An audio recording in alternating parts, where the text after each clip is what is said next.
Bismillahirrahmanirrahim. Dans le cours précédent, on avait vu les six conditions que le jeûneur doit remplir pour que le jeûne lui soit rendu obligatoire.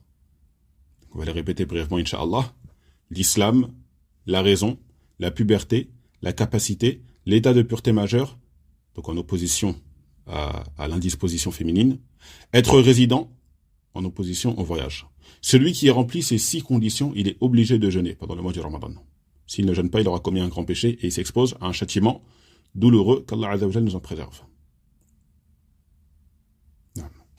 Aujourd'hui, on va se pencher sur la situation des excusés. Ceux qui ont une excuse pour ne pas jeûner. En gris, on a ceux qui ont une excuse qui est temporaire. Temporaire, passagère. Leur excuse, à un moment donné, elle va s'en aller.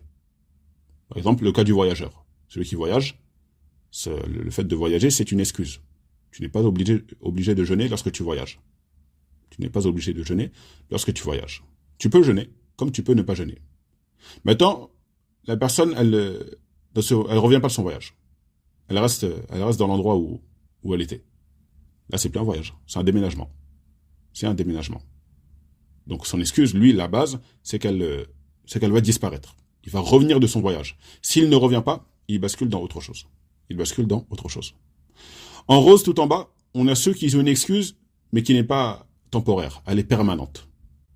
Le contraire de temporaire, c'est permanent. Donc eux, ils ont une excuse qui est permanente. C'est lié à leur état de santé qui ne leur permet pas de jeûner. Soit parce qu'ils ont atteint un certain âge. Donc, le fait qu'ils aient atteint un certain âge, leur corps s'est usé et ils ne supportent plus le jeûne. Donc de parenthèse, de là vous pouvez comprendre que celui qui a atteint un certain âge, c'est pas parce qu'il a atteint un certain âge qu'il arrête de jeûner, non. Tant qu'il est vivant, tant qu'il remplit les 6 conditions qu'on a vues, il jeûne. Et parmi les conditions, on a vu la capacité. Si la personne, son état de santé ne lui permet plus de jeûner à cause de son âge, il ne jeûne plus. Faites bien la différence. Celui qui a atteint un certain âge et qui remplit les 6 conditions est obligé de jeûner. Mais celui qui ne peut pas, il ne peut pas. Donc soit à cause de la vieillesse, soit à cause d'une maladie dont on espère la guérison des médecins. Par la cause des médecins plutôt. Attention, faut être précis dans ça. Quand les savants ils disent on n'espère pas la guérison, ça ne veut pas dire qu'on désespère de la miséricorde d'Allah Azza wa Jal, de la guérison d'Allah subhanahu wa ta'ala. Il faut faire attention à ça. Faites des du'a, faites des invocations, faites les causes, ne lâchez pas. Et tant que la personne elle est dans cette maladie, premièrement, elle est élevée en degré. Deuxièmement, Allah Azza wa Jal lui pardonne. Et en plus de ça, toutes les personnes qui s'occupent de lui, qui patientent sur lui, sur ce malade, elles seront récompensées le jour des comptes. Donc, faut bien prendre conscience de cela. L'épreuve, elle est dure, c'est vrai. Personne ne dit le contraire. On demande à Allah Azza wa Jal de nous préserver tous.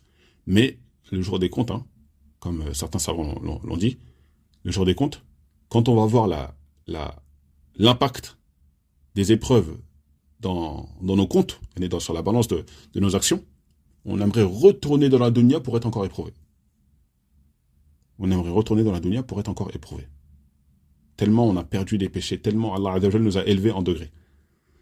Non, bien sûr, ne demandez jamais à Allah Azza wa Jal de vous éprouver. Ça ne fait pas partie de la sunna. Al-Muhim, on y va, on se concentre donc sur la situation de ceux qui ont une excuse temporaire. Déjà, comprendre une chose, c'est que ceux qui ont une excuse qui est temporaire, ils se divisent en deux. Il y a ceux qui ont une excuse qui est temporaire, qui leur interdit de jeûner, comme la femme qui a ses indispositions, c'est interdit pour elle de jeûner.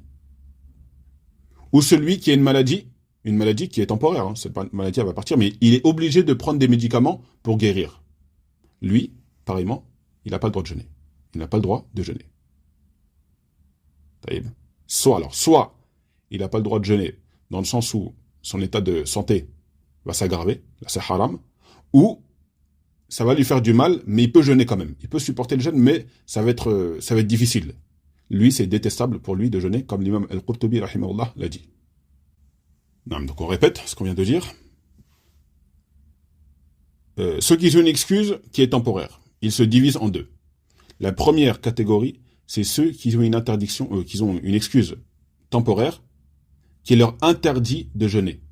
la femme qui a ses indispositions et celui qui est malade et qui est obligé de prendre des médicaments ou al-muhim. S'il jeûne, ça va lui aggraver sa situation. Lui, c'est interdit pour lui de jeûner. Maintenant, on a une situation, une sous-situation dans cette situation. C'est celui qui peut supporter le jeûne, mais ça va lui être difficile, ça va lui être désagréable. Lui, le mieux, c'est qu'il ne jeûne pas. Le mieux, c'est qu'il ne jeûne pas. C'est détestable pour lui de jeûner, comme l'imam al-Qurtubi, rahimahullah, l'a dit. Ensuite, on a une autre situation. Donc, on a vu la première catégorie, excuse temporaire qui interdit le jeûne. Et maintenant, excuse temporaire qui permet de ne pas jeûner. Donc, comme on a vu, le voyage, le fait de voyager, tu as le droit de jeûner. Si tu veux, tu jeûnes. Si tu veux, tu ne jeûnes pas. Bien sûr, si jamais le jeûne, il est facile, ce qui est recommandé, c'est de jeûner. Si le jeûne est difficile, ce qui t'est recommandé, c'est de ne pas jeûner. C'est de ne pas jeûner, comme il est arrivé à l'époque du prophète, sallallahu alayhi wa sallam, un homme est tombé, et s'est évanoui. Quand le prophète, sallallahu alayhi wa sallam, il a vu les gens autour de lui, il a demandé ce qui se passait. Et ils ont dit que lui, il était en train de jeûner. Cet homme était en train de jeûner. فقال النبي صلى الله عليه وسلم ليس من البر الصيام في السفر. Ne fait pas partie de la piété le fait de jeûner en voyage. Et bien sûr, l'explication que les savants donnent, c'est pas que le fait de jeûner en voyage, c'est pas bien, mais c'est plutôt le fait de jeûner en voyage, alors que le voyage va être difficile, ce n'est pas bien. Ce n'est pas bien. Bien comprendre cela. Et donc nous, en gris, là, on a évoqué quatre situations, 4 catégories de personnes. L'indisposé, le voyageur, le malade et celui qui a perdu connaissance. Donc les 3, on les a traités là, brièvement. Et celui qui a perdu connaissance, forcément, lui, il a perdu connaissance, il ne peut pas jeûner. Il ne peut pas jeûner, Aslan, il peut rien faire. Allah Azza wa Jalla nous en préserve. Dans tous les cas, eux, ils devront rattraper. Dans tous les cas, eux, ils devront rattraper leur jour. On va maintenant un peu plus dans les détails sur chaque catégorie, Inch'Allah. La première, l'indisposé. L'indisposé, la femme qui a ses menstrues, il lui est interdit de jeûner. C'est interdit. Et comme on avait fait le rappel dans le cours précédent, faites de la prévention. De la prévention. L'hygiène sanitaire, c'est quelque chose de très important en islam. Et surtout, pour les femmes. On doit faire attention à cela et on doit les prévenir. Avec des mots, si jamais... parce que la maturité d'un enfant à un autre, ça diffère, on s'adapte. On adapte le discours avec des mots que cet enfant comprendra. Inch'Allah. Comment savoir le début de l'indisposition? C'est simple. Allah Azza wa Jalla nous dit dans le Coran, يَسْأَلُونَكَ عَنِ الْمَحِيضِ وَيَسْأَلُونَكَ عَنِ الْمَحِيضِ قُلْ هُوَ أَذًى. Et il t'interroge sur les menstrues, dit, ceci est une impureté. Al-adha. Lorsque cette impureté, donc ce sang, apparaît, cet écoulement de sang apparaît, la femme, ni elle ne prie, ni elle ne jeûne, ni elle n'a le droit de s'asseoir avec son époux. S'asseoir avec son époux, vous avez compris de quoi je parle. Et si elle fait l'umrah, elle n'a pas le droit de faire le tawaf. Donc ici, on fait attention à ça. Encore une fois, je l'ai dit, je vais le redire, de la prévention. Parce que certaines jeunes filles, elles ont honte et elles jeûnent quand même. Elles jeûnent quand même et elles continuent à prier, alors que ce n'est pas permis. Ce n'est pas permis, c'est haram. Maintenant, un autre extrême, entre guillemets, c'est qu'il ne faut pas que la femme, elle pense que, khalas, elle a ses menstrues, donc elle a cette pause, où elle ne prie pas, et elle ne jeûne pas, donc ça y est, elle est plus musulmane. Non. On garde les comportements islamiques. Une jeune fille, elle n'a pas, maintenant, à manger un gâteau devant son petit frère, parce qu'il va se poser des questions, surtout s'il ne comprend pas pourquoi elle ne jeûne plus, etc. Voilà, bien sûr, comme on avait dit, les enfants ne jeûnent pas, hein, les enfants ne jeûnent pas, mais on va devoir lui expliquer pourquoi elle ne jeûne pas, etc. Ça peut être compliqué, ça peut mettre mal à l'aise, surtout les enfants qui posent beaucoup de questions, ça peut mettre mal à l'aise. Donc évitez de manger devant les autres. Et même en réalité, même les non-musulmans, ils ont ce comportement. Ils évitent de manger devant quelqu'un qui jeûne. Et quand ils mangent, ils s'excusent. Donc quand même, nous, on peut avoir ce comportement quand même. On peut avoir ce comportement, on est des musulmans, on peut avoir ce comportement envers nos frères. Non. Donc, l'indisposition, on répète, c'est lié à l'apparition de cet écoulement de sang. Cet écoulement de sang, combien de temps il dure? Ça dépend. 3 jours pour certaines, d'autres 1 semaine, d'autres 10 jours. Voilà. Ça dépend. Ça dépend des femmes. Al-Muhim, nous, ce qui nous intéresse, c'est la caractéristique, qui va nous intéresser plutôt, c'est la caractéristique de ce sang. Comment il est? Comment il est? Première caractéristique que Cheikh Ibn Uthaymin rahimahullah a évoquée, c'est le fait qu'il soit, par rapport au sang normal, ce sang, il est plutôt foncé. Il peut être plus ou moins clair, mais voilà. C'est la base, c'est qu'il est foncé. Deuxième chose, une odeur. Il y a une odeur. Une odeur qui n'est pas comme celle du sang. Une mauvaise odeur. Troisième chose, le fait qu'il soit plus épais que le sang normal. Il est plus épais que le sang normal. Quatrième et dernière chose, l'oxydation. Qu'est-ce que ça veut dire? Ça veut dire que le sang, il est entré en contact avec l'oxygène, avec l'air, si vous voulez, avec l'air. Vous voyez, quand vous vous blessez, quand vous ouvrez un endroit maintenant au bras ou à la main, et que le sang, il est en contact avec l'air, qu'est-ce qu'il fait? Il devient foncé comme ça, il devient un peu dur. Bah, le sang des menstrues, ça c'est ce qu'on appelle l'oxydation. Le sang des menstrues, il s'est oxydé dans l'utérus de la femme. Dans l'utérus de la femme. C'est pour ça qu'il sort comme ça. Donc on répète les caractéristiques, la couleur, l'odeur, la texture, donc il est plus épais, et l'oxydation. Quand ce sang apparaît, la femme doit délaisser la prière et le jeûne. Elle ne rattrape pas la prière, mais elle rattrape le jeûne. Ensuite, la situation du voyageur. Le voyageur. Pour la distance, donc on a écrit, pour la distance, on revient à nos habitudes, ce qu'on appelle al-urf. Il n'y a pas de preuve qui nous dit que tant de kilomètres, c'est un voyage, et tant de kilomètres, ce n'est plus un voyage. On n'a pas de preuve sur ça. Donc on revient à nos habitudes. Si maintenant, nous, à Dunkerque, on fait Dunkerque-Calais. Dunkerque-Calais, c'est 30 minutes. Si tu fais ça tous les jours, c'est pas un voyage. Abadan. Tu vas au travail comme ça tous les jours, c'est pas un voyage. Maintenant, si tu vas occasionnellement, toi, tu sais si t'es en voyage ou si t'es pas en voyage. Tu dis à quelqu'un, ouais, je vais à Calais, je vais visiter un frère. T'es en voyage. Tu es en voyage. Tu vas à Lille. Lille, il y a 45 minutes, 1 heure. T'es en voyage. Donc on fait attention à ne pas jouer, à ne pas partir en voyage, entre guillemets, pour couper le jeûne. Ça sert à rien du tout. Ça ne sert à rien. On répète, le mois du Ramadan, c'est fait pour craindre Allah Azza wa Jal. Si tu fais ça, t'as pas compris. T'as pas compris le but de ce mois. Donc, on répète ce qu'on vient de dire. Pour la distance, il n'y a aucune preuve. Certains savants, ils ont pris les voyages que le prophète, sallallahu alayhi wa sallam, a fait pour établir une distance. Mais c'est pas clair. Le prophète, si jamais il y avait une distance qui devait être établie, il l'aurait dit, sallallahu alayhi wa sallam. Donc, on revient à ce qu'on appelle al-urf, quand on n'a pas de preuve. On revient à nos habitudes. Et bien sûr, attention, hein, une chose à prendre en compte, très importante, c'est que maintenant, ici, si on fait Dunkerque, Grande-Sainte, il y a 10 minutes. C'est à côté. Pour nous, ça, c'est jamais un voyage. On demande à quelqu'un dans la rue, il va dire non, c'est pas un voyage. Taïb. Maintenant, on va dans une campagne au Maroc, ou en Mauritanie, ou au Sénégal. 10 minutes, comme ça, là, pour eux, bon, sachant que à pied, il y a 1 heure. Si jamais on fait cette distance-là, c'est un voyage. Pour eux, c'est un voyage. Donc, vous voyez, ça dépend de l'endroit où tu te trouves, ça dépend du urf, ça dépend des habitudes de là où tu te trouves. Une chose, ça peut être un voyage dans un endroit, et ça peut ne pas être un voyage dans un autre endroit. Non. Ensuite, pour le nombre de jours, pareillement, on a écrit, il n'y a pas de preuve. Il n'y a pas de preuve, un hadith clair où le prophète, sallallahu alayhi wa sallam, nous dit que, voilà, à partir de tant de jours, t'es plus voyageur. Si tu as l'intention de rester tant de jours, tu n'es plus voyageur. On n'a pas de preuve. Wallahu a'lam.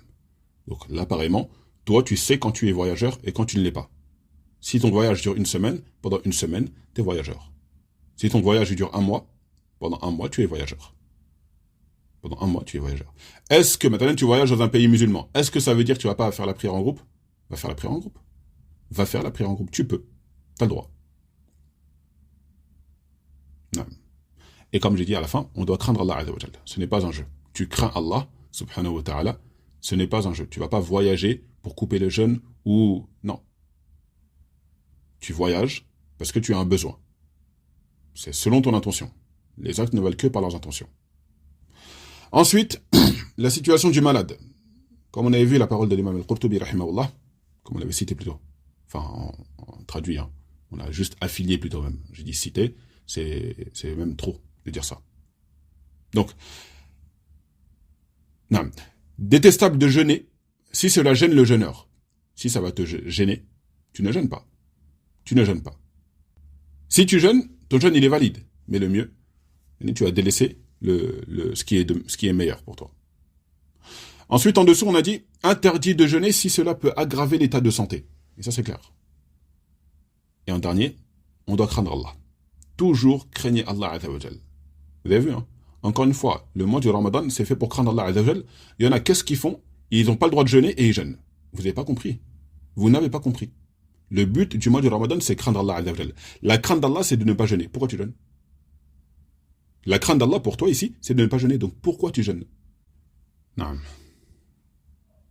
Et ensuite, la dernière situation, celui qui a perdu connaissance. Donc, lui, forcément, il ne pourra pas faire grand-chose. Qu'Allah Azza wa Jal nous préserve et facilite à nos frères et nos sœurs qui ont été prouvés par cela. Donc lui, ce qu'il devra faire, c'est quand il se réveille, c'est qu'il rattrape ses jours de jeûne. Une question que j'ai pas eu le temps de chercher, est-ce que celui qui est évanoui il a perdu connaissance pendant tout le mois du Ramadan, est-ce que lui il est obligé de rattraper ou pas? Allahu a'lam. Une question qui demande une recherche. On termine avec ceux qui sont en rose, donc ceux qui ont interdiction de jeûner, qui ont une excuse permanente. Eux, ils ne doivent pas rattraper. Ils ne doivent pas rattraper. Donc celui, par exemple, qui a atteint un âge avancé, et comme on a dit au début, c'est pas l'âge qui fait que tu ne jeûnes pas, c'est plutôt par rapport à ton état de santé. Ensuite, celui qui est une maladie dont on n'espère pas la guérison. On n'a pas trouvé de remède encore. Et voilà. Lui, pareillement, il ne jeûne pas et il lui est interdit de jeûner. Donc, première chose, comme on a dit, eux, ils ne rattrapent pas. Les deux ne rattrapent pas leur jour de jeûne. On peut se poser la question maintenant, est-ce qu'ils doivent nourrir des pauvres? Ce qu'on appelle el-fidya. Et avant de poursuivre, je viens de penser que je ne vous ai pas cité de preuve depuis tout à l'heure. On rappelle notre règle d'or. Qur'an, Sunnah. Qur'an, Sunnah. Vous ne devez pas accepter ma parole tant que je ne cite pas de preuve. Allah Azza wa Jalla dans le Qur'an, il dit, dans la sourate numéro 2, verset 184, فَمَنْ كَانَ مِنْكُمْ مَرِيضًا أَوْ عَلَى سَفَرٍ فَعِدَّةٌ مِنْ أَيَّامٍ أُخَرٍ. فَعِدَّةٌ مِنْ أَيَّامٍ أُخَرٍ. Celui qui est malade ou en voyage, maridan aw ala safar, lui, il rattrape ses jours qu'il a loupé du mois du Ramadan. Par exemple, pour la femme qui a ses menstrues, on a le hadith de Aïcha radiyallahu anha, où elle a été interrogée sur le sujet. Et elle a dit tout simplement qu'à l'époque du prophète sallallahu alayhi wa sallam, il délaissait le jeûne, et il délaissait la prière, et il rattrapait le jeûne, mais pas la prière. Non. Donc on repart sur la question qu'on avait citée. El-Fidya, est-ce que c'est obligatoire? Et on terminera sur ça, Inch'Allah. Donc Allah Azza wa Jalla dit dans le Coran, par rapport à El-Fidya, وَعَلَى الَّذِينَ يُطِيقُونَهُ فِدْيَةٌ طَعَامُ مِسْكِينٍ. طَعَامُ مِسْكِينٍ. Celui qui ne peut pas jeûner, celui qui ne peut pas jeûner, il doit nourrir pour chaque jour des pauvres. Certains savants, ils ont dit, ça nous montre que El-Fidya, c'est obligatoire. Donc celui qui ne peut pas jeûner, il nourrit un pauvre pour les jours qu'il a manqué. Et ça, c'est pas pour celui qui a une excuse temporaire. Et il dit, j'ai le choix. Il m'a nourri un pauvre, non. C'est pour celui qui ne peut plus jeûner. D'autres savants, et parmi eux, même pas que des savants, c'est des compagnons du prophète sallallahu alayhi wa sallam, Donc là, parmi les compagnons qui ont pris cet avis que je viens de citer là, Ibn Abbas, radiallahu anhu. Parmi les compagnons qui ont pris un autre avis, qui ont dit que le verset, il était abrogé, que ce n'était pas obligatoire de nourrir un pauvre, parce que la personne n'a pas la capacité de jeûner. Donc on ne peut pas lui rendre obligatoire quelque chose sans preuve, étant donné qu'eux considèrent que le verset a été abrogé. Salamatu, plutôt Ibn al-Akwa', radiallahu anhu. Pareillement Ibn Umar. Ils ont dit, le verset a été abrogé par le verset où Allah Azza wa Jalla dit فَمَنْ شَهِدَ مِنْكُمُ الشَّهْرَ فَلْيَصُمْهُ. Wallahu a'lam. L'avis le plus juste, c'est ça. Pour moi. Donc, l'avis le plus juste, c'est ça, wallahu a'lam. Est-ce que maintenant ça veut dire que nourrir des pauvres, c'est pas bien? Non. Celui qui peut, il le fait. Mais maintenant, celui qui n'a pas la capacité, il fait comment?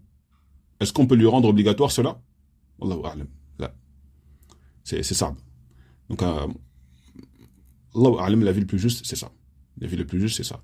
Et ne dites pas comment ça se fait que toi, tu arrives à prendre un avis, tu n'es pas un shir, tu n'es pas... À un moment donné, tu es obligé de prendre un avis.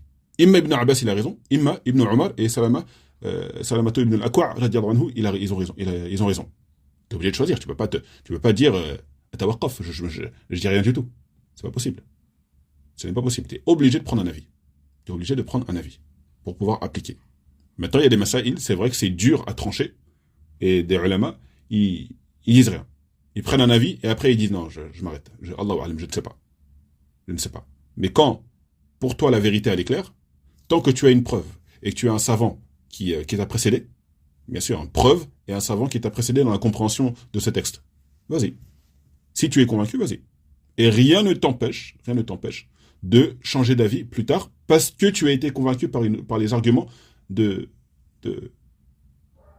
tes opposants. Ceux qui partageaient pas ton avis. D'accord? Tu passes d'une preuve à une autre. C'est pas que tu passes d'un shir à un autre, tu suis aveuglément lui, après tu suis aveuglément lui, et après, non. Toi, ce qui t'a fait changer d'avis, ce sont les preuves. Tu as été convaincu par les preuves de l'autre avis. Par l'exposition, par leur explication des preuves. Wallahu a'lam. On peut terminer avec une faïda, incha'Allah. Est-ce qu'il est permis de jeûner plutôt à la place d'un mort? C'est mieux. Jeûner à la place d'un mort. On ne jeûne pas pour le mort, on jeûne pour Allah Azza wa Jalla, pour faciliter ce mort qui a eu des manquements, en ne rattrapant pas ces jours de jeûne obligatoires. Il lui a resté 3 jours. Est-ce que ces 3 jours, on peut jeûner à la place de cette personne qui est morte ou pas? Le prophète sallallahu alayhi wa sallam a dit dans un hadith, Man mata wa alayhi siyam, sama anhu waliyuh. Man mata wa alayhi siyam. Celui qui jeûne, et celui qui meurt plutôt, et qui a des jours de jeûne à rattraper. Sama anhu waliyuh. Que jeûne à sa place son proche. Son proche, plus globalement ses proches. Cheikh Ibn al-Uthaymin, rahimahullah, il a dit que ça c'était pas obligatoire. Pourquoi? Parce qu'Allah Azza wa Jalla a dit dans le Coran, وَلَا تَزِرُ وَازِرَةٌ وِزْرَ أُخْرَى. Lui, il a eu des manquements. Toi, tu n'auras pas de compte à rendre pour ses manquements à lui. Par contre, tu peux le faire. Bel, si maintenant quelqu'un a 60 jours de jeûne à rattraper, on peut s'entraider avec lui et on jeûne. Que ce soit des proches à lui ou des gens plus, son entourage plus élargi, ou même quelqu'un qui ne le connaît pas, peut jeûner à sa place pour faciliter à son frère ou à sa sœur. Donc, ça c'est quelque chose d'important. Surtout les sœurs, notez vos jours de jeûne qui vous manquent. Et en parlant des sœurs, on a loupé une mas'ala, l'allaitement. L'allaitement et la grossesse. Cheikh Ibn Baz, rahimahullah, il a été interrogé aussi par rapport à l'allaitement et à la grossesse. Il a dit c'est compté comme dans la situation du malade. C'est comme dans la situation du malade. Donc celle qui allaite et ça peut lui l'affaiblir. Belle, c'est pas que ça peut lui affaiblir, c'est que ça l'affaiblit ou ça peut causer du tort à son enfant. Par exemple, celle qui est enceinte, ça peut causer du tort à son enfant ou à elle. Le mieux c'est qu'elle jeûne pas. Le mieux c'est qu'elle ne jeûne pas. Si elle peut jeûner, elle jeûne. Parce que certaines sœurs, elles sont en totale possession de leurs moyens, elles font du sport, et elles disent, moi, j'allaite. Non. Tu peux jeûner, tu jeûnes. Tu peux jeûner, tu jeûnes. Tu as les 6 conditions, tu as la capacité, ton état de santé te le permet, tu jeûnes. Sinon, certaines sœurs se retrouvent avec des 4 ans de Ramadan à rattraper. Wallahu ta'ala a'lam.